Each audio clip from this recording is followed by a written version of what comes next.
my clothes like you because I'm not. I can't do my hair like you because I'm not. I can't walk around like you because I'm not. I can't do my thing like you, well it just ain't hot. And if you're expecting me to give you an apology for being nothing like you used to, and go right on and head away. Hold your breath and concentrate. Keep holding till your face turns blue. See my road, it ain't your road, but trust I know just where I'm going. In my flow, it ain't your flow, but trust I know just how I'm flowing. I'ma do my thing. So please feel free to hate and complain. I'ma do my thing. And say what you like, cause this one ain't gonna change. I'ma do my thing. You don't know where I'm going, and so you think I'm lost. I ain't on your page, okay, so to you that means I'm off. When I dance to the beat of a drummer you don't hear and you dance see. So if I look offbeat to you, well the problem must be you, not me. Irregular but never irrelevant. Unusual but never uncool. You're not cut from my clothes, you don't get me, well I don't get you.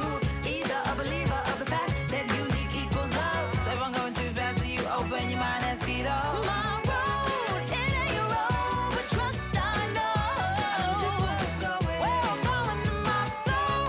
Ain't your flow, but trust me, I know just how I'm flowing.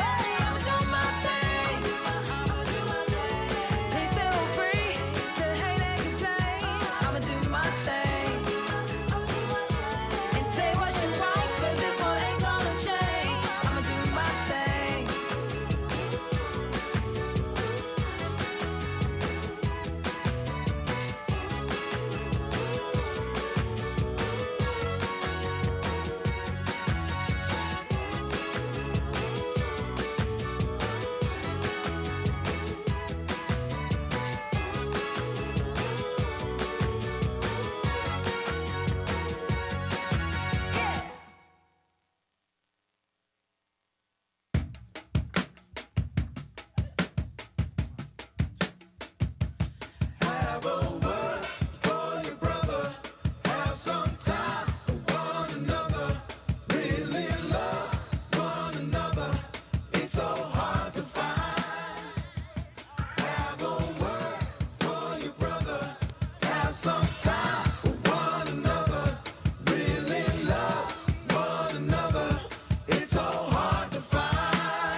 please welcome to the stage United States Senate candidate Teresa Greenfield.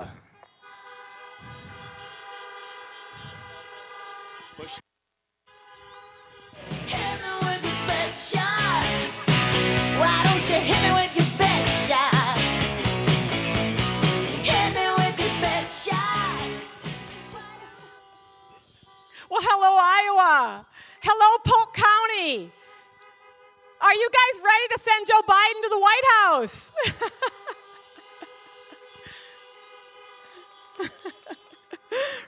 Well, I want to thank all the volunteers that are here today. I want to thank all the volunteers across this state, Democrats who are working so hard to elect candidates up and down the ticket here. We've just got 4 days until this election, and I am so fired up because this is a race we can win.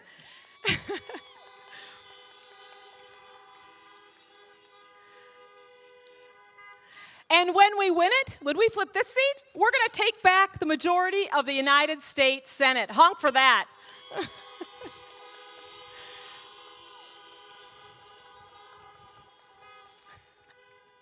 You know, for those of you who I haven't met, I'm Teresa Greenfield.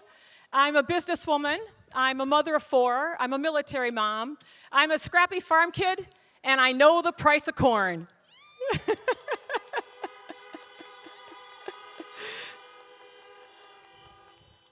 You know, Iowans are going through really tough times right now, and I think these are going to be some of the most consequential times of our life.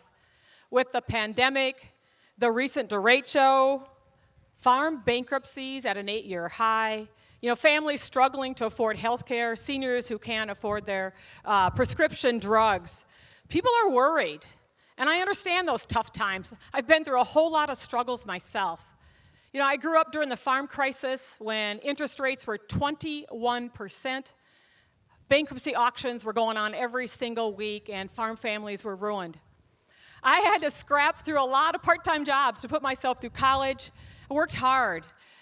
And when I was widowed at the age of 24, my first husband, Rod, he was a lineman for the power company. He was an IBEW member, a union member. Can I get some honks for the unions, please?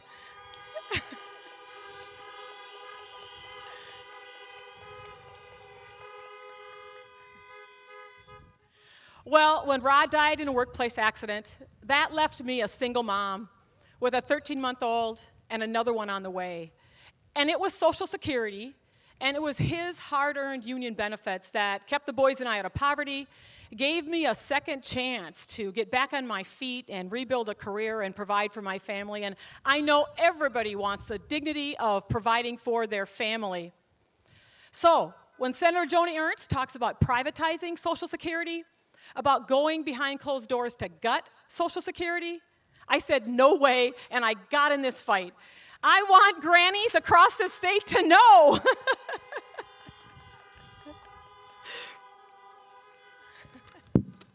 I want grannies across the state to know I'm going to fight to sustain Social Security for generations to come, and that is something to honk about.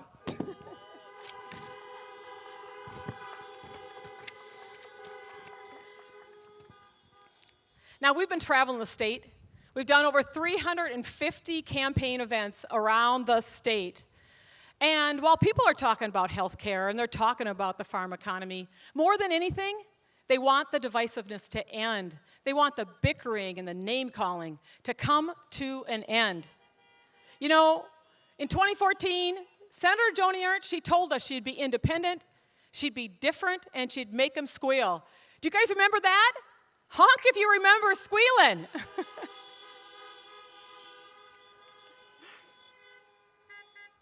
Well, here's the deal. She's had 6 years, and she failed Iowa. She forgot about us. She has sold us out for her big corporate donors. Folks, she's taken over $200,000 from Big Pharma and refuses to require Medicare to negotiate for those prescription drug costs. She's taken over $500,000 from Big Oil, selling out our farmers, putting one of their guys to head the EPA, who gutted our ethanol industry. Frankly, I think all that money has kind of got Senator Ernst mixed up. She's been fighting to keep corn prices low and drug prices high. I'm going to do the exact opposite as your next senator.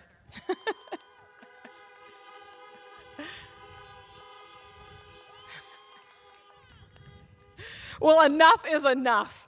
We deserve a senator who's going to put Iowa first, who's going to fight for our hardworking families, and that certainly is why I got in this race, and I don't take one dime of corporate PAC donations. Let's talk about that.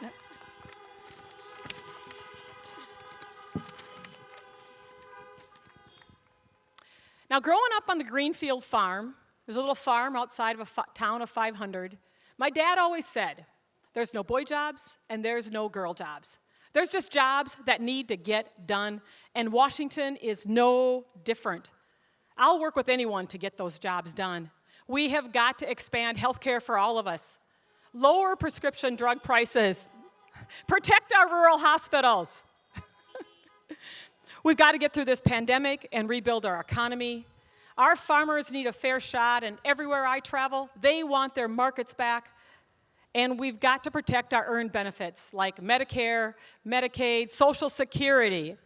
I'll work with anyone, Republicans or Democrats, to get those jobs done. All right, there is no doubt this race is going to be tough. It's going to be a Donnybrook all the way to the finish line. But I'm going to continue to take my grit and my resolve and go out there and fight and compete and work hard to earn every single vote until the polls close. But I can't do it alone.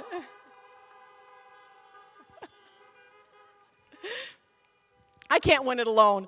And so I need all of you to go to greenfieldforiowa.com and do 3 things. Sign up to Text and Phone Bank Lend a Hand. Talk to 3 friends. Make sure they're voting. Get them to help you phone bank. And above all, make a plan to vote. Make sure everybody you know has a plan to vote, because your vote is your voice. You want to make it count. All right. Thanks for coming out today. Thank you for helping to flip this seat.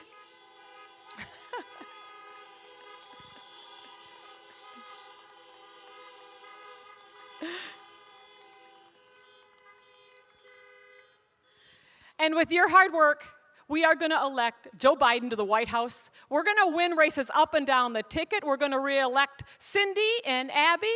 We're going to get Rita and JD across the finish line. We're going to take back the State House and the State Senate. So please, please work hard. And here's my promise to you. My promise is this: I'll never forget who I am, where I'm from, and who I'm fighting for. Thank you, everybody. Be well. Pull up your dukes, let's get down to it. Hit me with your best shot. Why don't you hit me with your best shot? Hit me with your best shot. Fire away. Come on with a come on, you don't fight fair. But that's okay, see if I can. Knock me down, it's all in vain. I'll get right back. Please welcome to the stage Ross Daniels. Where's that higher love? I keep thinking bring higher love, bring higher love.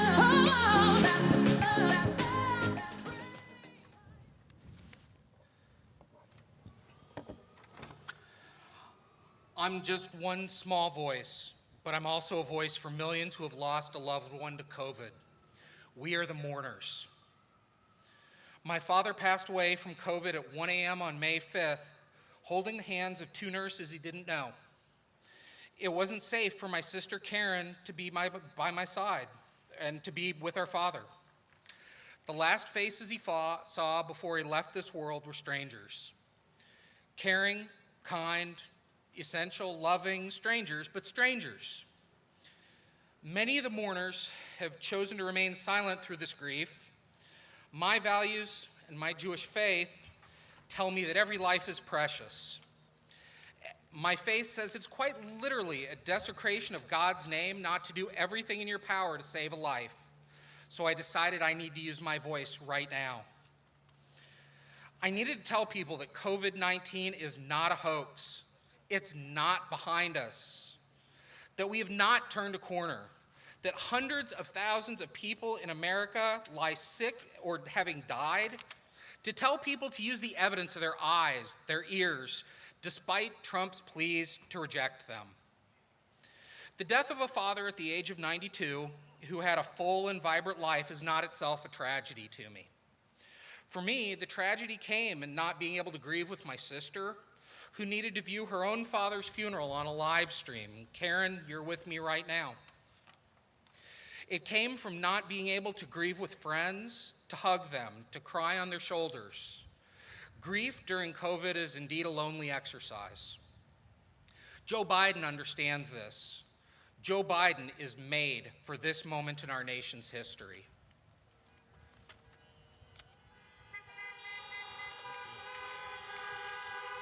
I still can't believe I'm actually saying this, but the president of our United States has not just chosen to ignore the hundreds of thousands of Americans who have died on his watch. No, Trump's actually decided, to his political advantage, to diminish the value of those lives already lost while jeopardizing millions more through super spreader events and outright lies. My dad and the more than 225,000 lives lost are not, as Trump said, virtually nobody. People loved them. People depended on them. People's lives were brightened and made whole by them. During the first vice presidential debate, it seemed as if the vice president looked at the screen and spoke directly to me, as well as millions of others. You see, my wife and I had just observed Yom Kippur 2 days before, with an empty seat at the head of our table and no family able to travel safely to fill up those seats. Joe understands that. Joe understood that. We all know that Joe has known unimaginable loss in his life. Who better than to steward America through a life of terror, or through a time of terrible loss of life, loss of livelihoods, loss of dreams? Who better than a person of honor and empathy and compassion to help America begin to deal with the sheer magnitude of human suffering Trump's unwillingness to act has brought upon us? Joe Biden is that person who can help us to rebuild that more perfect union. Joe Biden is the person that can help us bend the arc of that moral universe back towards justice and compassion and empathy for our fellow Americans. I'm just one voice, but on November 3rd, I think you're going to hear the voices of millions of others who are still in mourning.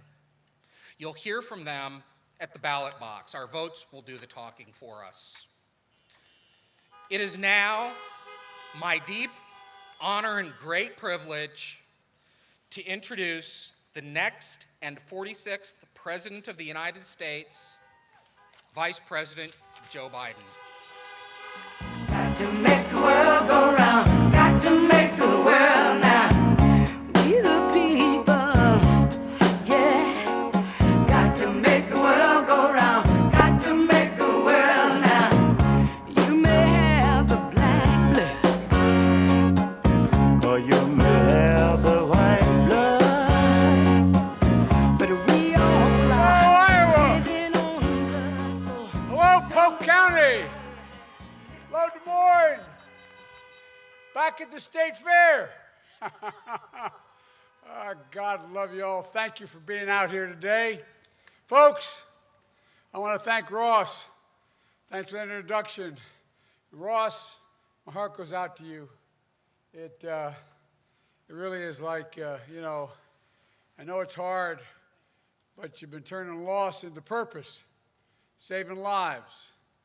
People who, in fact, asked me about my circumstances in the past, I said the best way to get through it is the purpose. Find purpose. And you've done that. And Governor Tom and Christy Vilsack, my best buddies, thank you, thank you, thank you for all you've done for me before, now, and God willing, after. Jill and I will always be grateful for your support and your friendship. And folks, Cindy Axney, God love her, and Abby Finkenauer, I tell you what, you guys are the single best congresspersons I've campaigned with. You need leaders like you right now. We need more of you. We need more. We got to elect them both. And by the way, we need Rita in the 2nd District and J.D. in the 4th District. It's time we can change things a little bit here. Right? Time to change it. I tell you what, and how about Teresa? I tell you what, you have no idea how much you're going to make my night when you win. You have no idea. And how you're going to make everybody else's night. You're, as they say back in Scranton, you're the real deal, kid. You're the real deal. And you've never forgotten where you came from. And the thing I'm confident about is even going to Washington, as a U.S. Senator, you're not going to forget where you came from and who you are. Your values are baked in. They're Iowa values. They're American values. You value honor, decency, respect, and dignity. You know they all matter. They matter a lot. That's who we are. And as we saw in the debate, where a farmer's daughter knows a break-even point for the price of corn and crops, you think that'd be fairly basic. That's like my not knowing where the Delaware River was back home. Folks, but there's something else. Teresa and I both lost our first spouses. We've both been single parents to young kids. We both found a way back from broken places. And we know that's why you should elect this woman. Teresa to the United States Senate. She sees, she understands, she believes. When she talks to you, when you talk to her, you know, and I'm not just saying this, you know she understands. She gets it.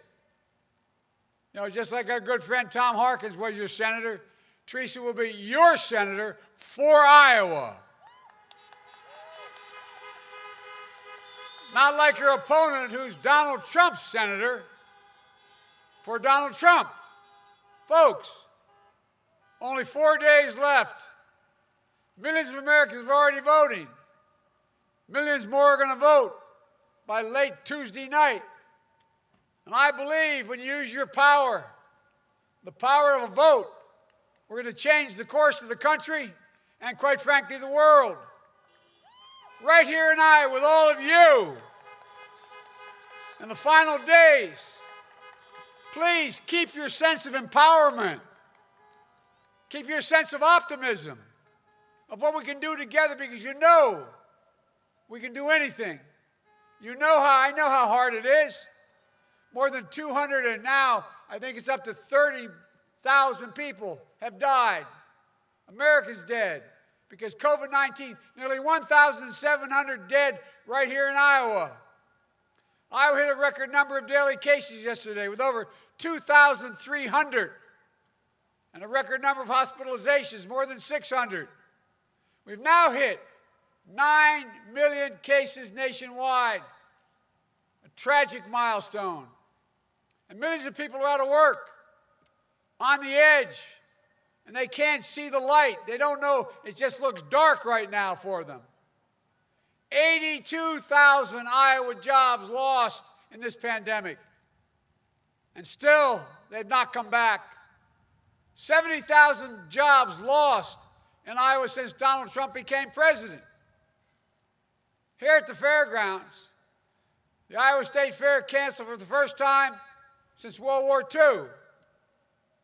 And Donald Trump has given up. The White House Chief of Staff said it out loud last week. He said, we're not going to control the pandemic. We're not going to control the pandemic. In the debate last week with Donald Trump, he said, we're rounding the corner. It's going away. And only he could say, we're learning to live with it. Well, I may remember what I told him. We're not learning to live with it. We're having to learn to die with it because of you. Donald Trump has waved the white flag. He surrendered to this virus. But the American people don't give up. Remember what he said when he did that interview? He said, although he knew about the crisis, he knew how bad it was back in January, the end of January, he decided not to tell the people because he worried they would panic. Well, guess what? We don't panic. He panicked. And he misrepresented to us. Imagine if he had told us in January how dangerous this was and took action. It's estimated there'll be over 130,000 people still alive. And by the way, we don't cower, and nor do I, never will we. Unlike Donald Trump, we'll not surrender to this virus. I'm going to put in place a plan to deal with this pandemic responsibly, which I laid out back in March, bringing the country together around testing, tracing, masking. It's estimated by the leading doctors in America that if you just wore those masks for the next, between now and the end of the year, we would save, just putting this mask on, we'd save 100,000 lives. It's expected that 200,000 more lives will pass between now and the end of the year. Dr. Fauci called last week for a mask mandate. This isn't a political statement. It's patriotic duty, for God's sake. But still, Donald Trump refuses to listen to science. He politicizes the race for a vaccine instead of planning for its safe and equitable and free distribution. He refuses to provide schools and small businesses the resources and national standards where they can open safely and stay open. But I'm going to bring together Republicans and Democrats to deliver economic relief to working families and schools and businesses. The Congress has already passed this legislation. It's sitting there. But he refused. He spent all his time this summer in his golf course bunkers or down in the White House bunkers. Think about it. I've been around for a while. I bet even Senator Grassley would have to acknowledge that I don't ever remember any president in a crisis where there's a disagreement in the House and the Senate between Democrats and Republicans, didn't even try to bring them together to deal with this.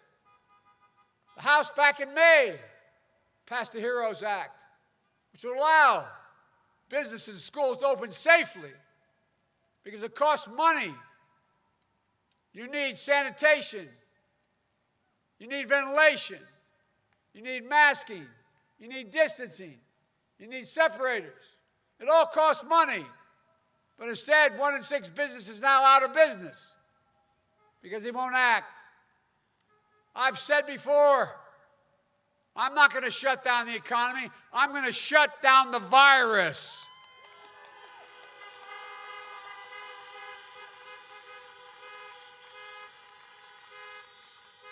Even before the virus, Donald Trump had already blown it. He inherited a strong economy from Barack and me. But like everything else he inherited, he squandered it. He squandered it, frankly. I've dealt with guys like Trump my whole life. So have you. Guys who think because they have a lot more money that they're better than you. Look down on you. I know, I acknowledge I got a little bit of a chip on my shoulder. Coming from an Irish Catholic neighborhood where it wasn't viewed as that being such a great thing. When I read something about how if I'm elected president, I'm going to be the first non-Ivy League person to occupy the White House in a long time. Well, guess what? Like somehow I didn't belong if I didn't go to the Ivy League. Look, I'll say it about time. It's about time that a guy or woman who graduated from a state university is able to sit in the Oval Office.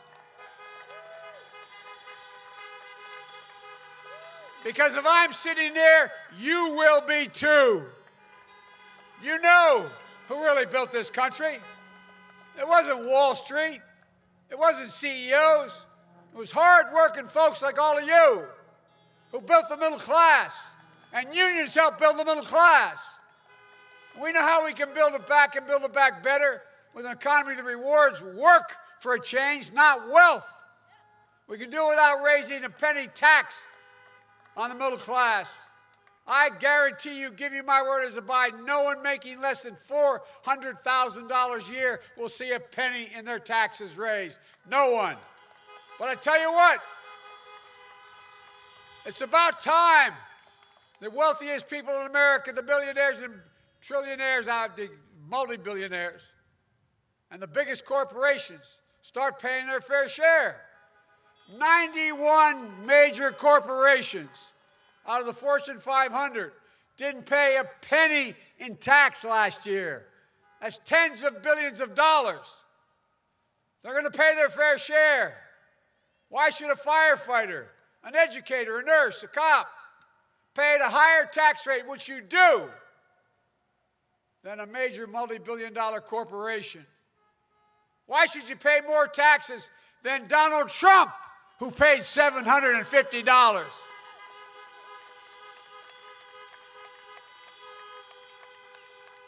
You want to know everything I don't like about Trump? Let me tell you, captured in one answer he gave. He was asked last time out about paying so little tax and allegedly being a billionaire. Know what he said? He said, it's because I'm smarter.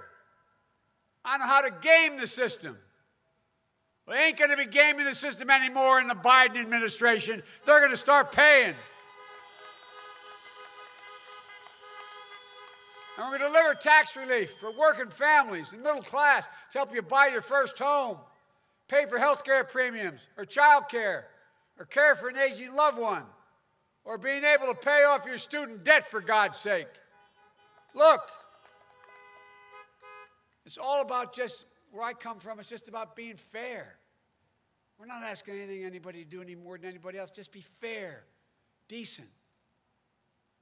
Trump got a Supreme Court justice for overwhelming reason. By the way, never before has there ever been a hearing on a Supreme Court justice once an election began. That's never occurred. But he got his justice for one simple reason: to destroy the Affordable Care Act. He'd been trying since the day he got elected. And if they get their way, 100 million people will lose protection for pre-existing conditions, including 1.3 million Iowans will lose it. Complications of COVID-19 are going to become the next pre-existing condition, allowing insurers to jack up your premiums, delay your coverage. And a lot of young people don't realize this, but before Obamacare, insurance companies charge women more for the same health care they charge men because they could. That'll end. Donald Trump thinks health care is a privilege. I think it's a right. And if we all get out and vote. And by the way, they're going to court in 10 days. 10 days. And as he said, to wipe it all out, end it, all of it. Well, I'll restore the Affordable Care Act, and I'll strengthen and build on it so you can keep your private insurance if you like it, or choose a Medicare-like public option. We're going to increase subsidies for lower premiums, deductibles, out-of-pocket expenses, surprise billing. And as Teresa said, this time we are going to make sure Medicare can negotiate with the drug companies for prices, reducing them by 60%. I promise you we'll get that done. We're going to make sure we can keep protections for people with pre-existing conditions. Remember what he said when he was talked about the people who were dying and not dying? He said, quote, virtually, this is a quote from Trump, virtually nobody's dying except for people over 65 with heart conditions. Like they're disposable. What the hell's the matter with this guy? No, I'm not joking. Think about it. Think about it. And then when he was told for the first time that we're like we did today, 1,000 deaths a day, remember what his comment was? He said, it is what it is. Well, it is what it is because he is who he is. That's why it is what it is.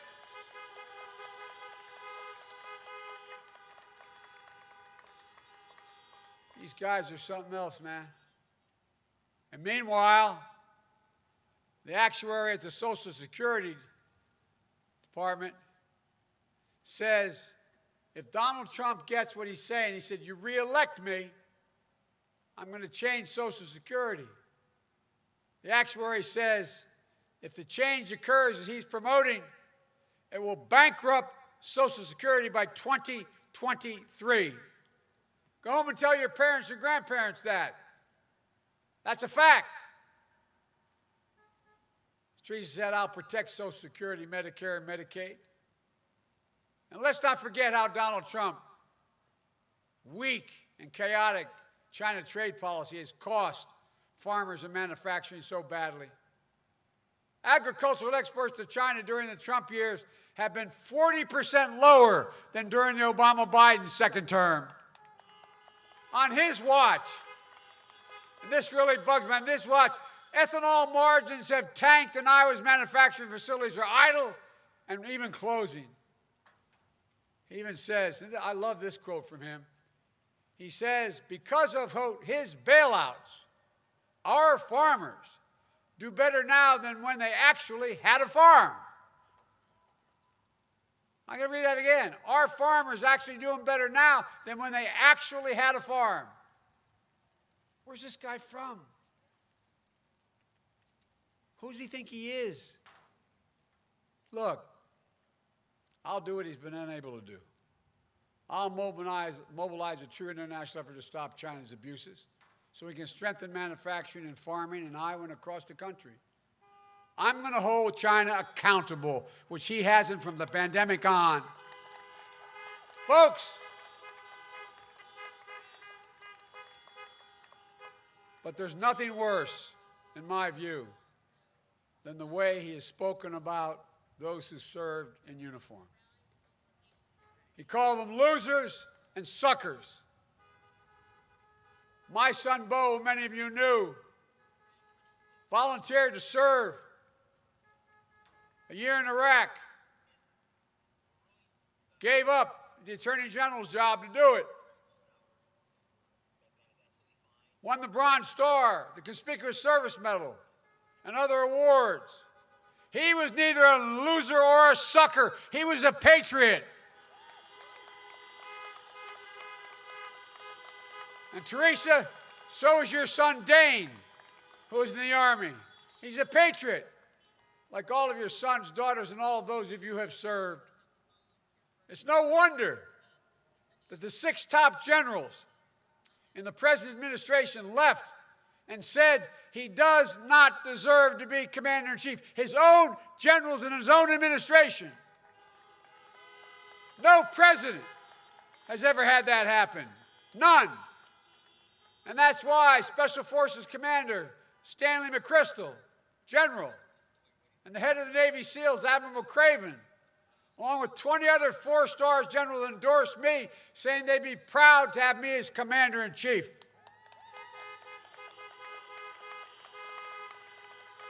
A sitting president. And that's why the Military Times quotes, more troops will vote for Biden and Trump.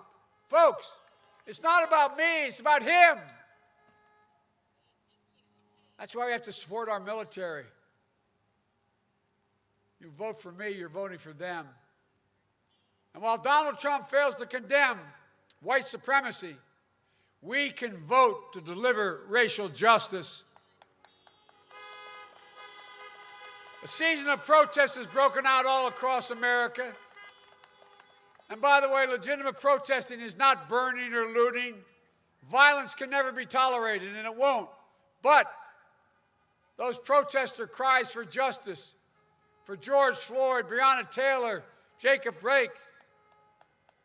They'll not soon be forgotten, not by me, not by us, or not by this country. Folks, we have to vote to meet the challenge of climate crisis as well. More frequent extreme weather. The West is on fire. We've lost more forests than the total space of Connecticut and Rhode Island combined in the West. The Midwest, I need not tell you, is flooding. You know here in Iowa, with the wrench code, catastrophic floods and droughts that lay waste to lives, livelihoods, and whole communities. And in the South and the East, hurricanes are more severe. Oceans are rising. My state's only 3 feet above sea level. People are already talking about the change we have to make. We don't have a lot of time. Donald Trump, when you say climate change, he thinks hoax. And that stable genius, as he calls himself, continues to say wind power causes cancer. It's the same guy who said, by the way, you think I'm making this up, when he was advised about the increasing hurricanes coming across the Atlantic because of the warm water, he said maybe we should drop a nuclear weapon on them. Holy mackerel. This also a guy you may recall, the stable genius, said the problem with the Revolutionary War was we didn't have enough airports. And he talks about mental acuity. Whoa. Folks, you look at climate warming, you look at it the way I do. Creates jobs, Iowa jobs, jobs across America. You understand that here in Iowa, you've already created thousands of good-paying jobs because of your dominant in wind energy. And it's expected that the number of wind jobs will double or triple by 2030 in Iowa. Notwithstanding that the stable genius says wind power causes cancer, wind power helps save the planet, generates millions of dollars in economic growth, and provides good prevailing wage jobs. Folks, combating climate change means saving the planet, protecting our health, and creating millions of good-paying jobs, union jobs in wind and solar and carbon capture. Iowa farmers will be the first in the world to be in a position where they reach net zero emissions because we're going to make sure there's a whole lot more land set aside and you get paid for it. Deep-rooted products, emissions, reward them. Folks, we can do this. There's nothing beyond our capacity. So honk if you want America to lead again. Honk if you want America to trust each other again. Honk if you want America to be united again. Folks, we cannot afford 4 more years of Donald Trump. In 2008 and 2012, you placed your trust in Barack Obama and me, and we worked for you, for the entire country. Well, I'll do it again in 2020. My campaign is a broad coalition, welcomes Democrats, Republicans, and independents. I'm running as a proud Democrat, but I will govern as an American president. I'll work as hard for those who don't support me as those who do. In my administration, there'll be no red states or blue states, just the United States of America. Folks, I mean this from the bottom of my heart. That's the job of a president. A duty to care for everyone, to heal. And you too have a sacred duty, a duty to vote. It matters. Iowa matters. So in these final days, stay empowered, stay united, stay optimistic. Make a plan to vote. Vote early. Vote on Election Day. Help get out the vote. Go to iwillvote.com/IA. Folks, this president has done everything to try to discourage us, to try to convince us that it doesn't matter. All about illegal voting, all the stuff he's putting up. But guess what? He will not be able to stop us at all. Despite Trump's efforts,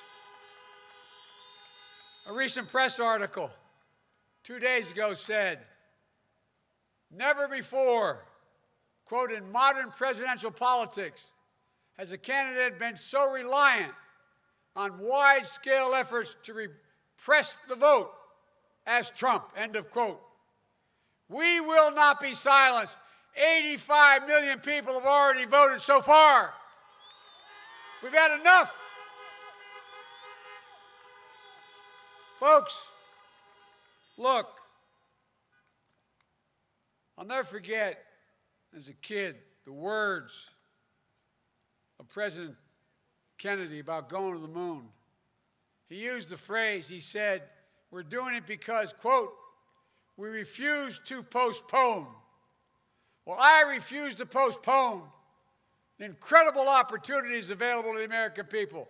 There's nothing beyond our capacity. There is no limit to our future. The only thing that can't tear America, look, I'll talk about how we're in trouble. Well, nothing can tear America apart except America itself. And that's exactly what Donald Trump is doing from the beginning, trying to divide America, pitting Americans against one another based on race, gender, ethnicity, national origin. It's wrong. That's not who we are. Look, folks, everybody knows who Donald Trump is. We got to let them know who we are. We choose hope over fear. We choose unity over division, science over fiction. And yes, we choose truth over lies. So, folks, it's time for us to stand up, take back our democracy. We can do this. We're so much better than we've been. We can be who we are at our best. The United States of America. There is literally not a thing we've ever been unable to do. Nothing. The only country in the world that's ever come out of every crisis stronger than it went in is the United States of America. And with your help, I promise you, that's what we'll do again. God bless you all, and may God protect our troops. Thank you, thank you, thank you. Got to make